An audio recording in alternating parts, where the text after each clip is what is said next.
Mali ka niyan. Mali ka niyan, kapatid. Yung hindi ko sinasabi, wag mong ipaparatang sa akin. Wala akong sinabi na yung banal na halik ay hindi banal na halik. Wala nun. O eto po, sabi niyo po, hindi beso-beso. Kung hindi po beso-beso, ano po ang banal na halik?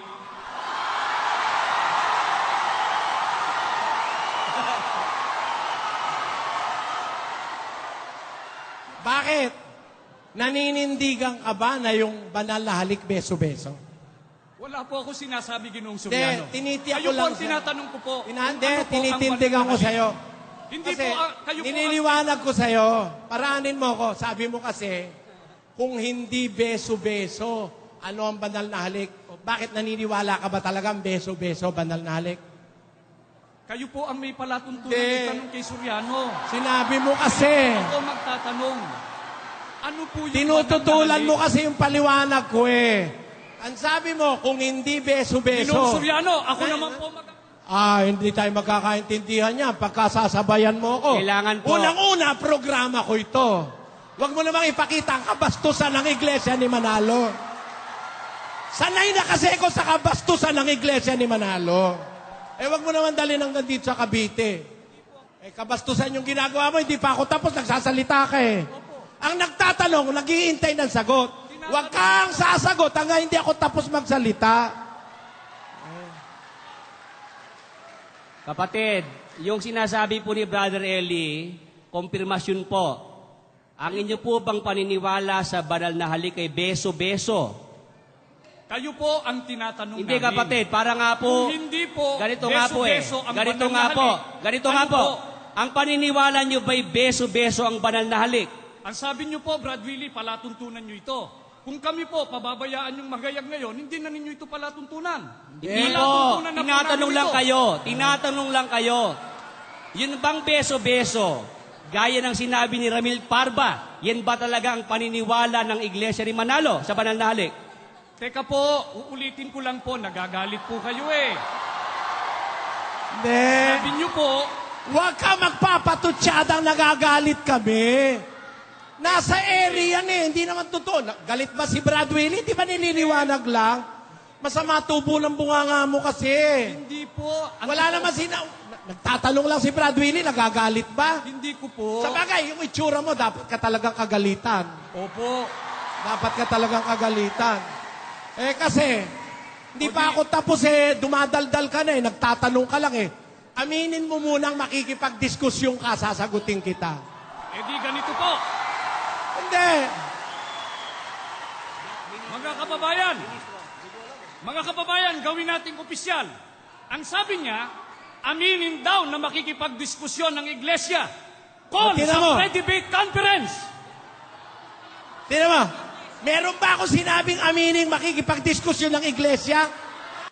Aminin mo munang makikipagdiskusyon ka, sasagutin kita. Ang sabi niya, aminin daw na makikipagdiskusyon ng Iglesia. Call Tingnan sa mo. pre-debate conference. Aminin mo munang makikipagdiskusyon ka, sasagutin kita. Meron ba ako sinabing aminin makikipagdiskusyon ng Iglesia? Wala nun. Napakasinungaling talaga nito. Una po sa lahat, Sinungaling ka niyan Wala akong sinabing ganon. Tinasabi ko sa'yo, aminin mo munang nakikipagdiskusyon ka para sagutin kita. Kasi hindi ka nagtatanong tinan mo, marami nang nagtanong. ang palatuntunan... Dali, pakinggan mo ako. Napakabastos mo, wag mo akong sabayan.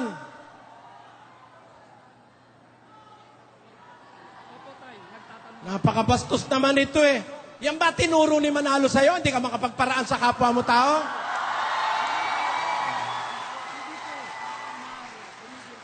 Hindi po, sabi niyo magtanong Oo. Ang hirap kasi kay Manalo. Ayaw lumabas. Kaya mga membro niya ang nagtatanggol sa kanya.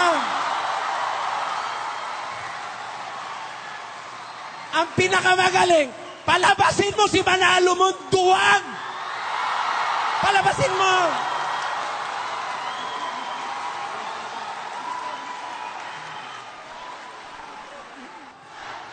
May diploma po. Palabasin mo, ministro mo! Yan ang hirap, mga kababayan. Yan ang hirap pag ang puno ng relihiyon nakatago sa aparador.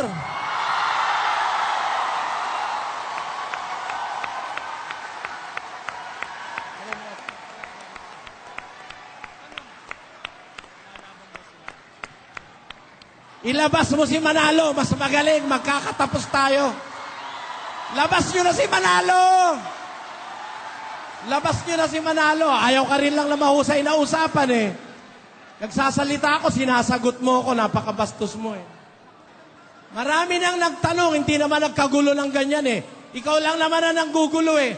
Hindi, kaya pinapaamin ko sa'yo muna, nakikipagdiskusyon ka ba o nagtatanong ka? Kasi marami nang nagtanong, hindi naman ganyan eh. Eh ikaw, hindi ako makapagsalita. Dinasabayan mo ko eh. Kabastusan ang itinuro sa'yo ng puno mo. Unang-una mga kababayan, hindi naman tinatawag yan dahil wala sa listahan ang pangalan yan sa magtatanong. Bastos talaga, bastos. Paliwanag mo, Brad Joseph. Ang tinawag ko pong pangalan, Ginoong Bastos, makinig ka. Ang tinawag kong pangalan, Mario Palacios Sr., isang Muslim. Si Ginoong Mario Palacios Sr., isa pong Muslim. Sige po. Ha?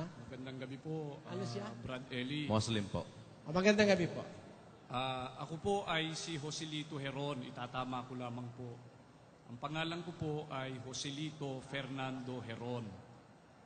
Taga-palit po ako at Iglesia po ni Cristo. At nagpaparatang ka na sinasabi mo, hindi totoong hindi lalaban si Eranio Manalo.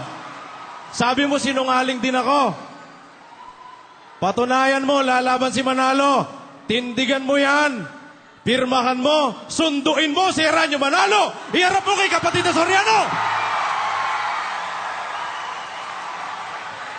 Nang agaw ka lang nag-eksena, nang bastos ka pa. Hindi ikaw ang tinatawag, hindi ka nagpalista, hindi ka na nahiya sa mga nakalista. Sige, umuwi ka, sunduin mo si Manalo. Patunayan mo lalaban siya kay kapatid na Soriano.